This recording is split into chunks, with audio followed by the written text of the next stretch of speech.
If I'm snoring, Jody heads, we have a spare room in the basement. She heads into the basement to sleep. So last night my buddy he crashed at our place and was sleeping downstairs, so she didn't have the basement to run away to. So like an hour and a half after we go to bed, I like wake up and I'm like, where's Jody? She's like beside me.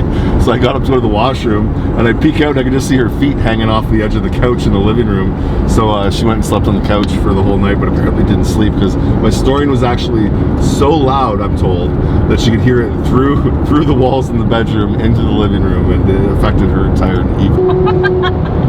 It's bad. It's bad. It's really bad. You're sleeping, What so kind how would of you snore know? is it? I don't think it's that bad. But I offered to send me to the sleep clinic and get me a CPAP machine. We're on it. I was like, it's just gonna be more gains because I'll be sleeping better. So. Do you want me to demonstrate exactly what it is? No, because it would be such an exaggeration. No, it wouldn't be an exaggeration. You're sleeping. You wouldn't know. So he actually stops breathing. So it's more like this. And it repeats over and over and over. And I'm not kidding. So yes, we're getting a CPAP. Imagine.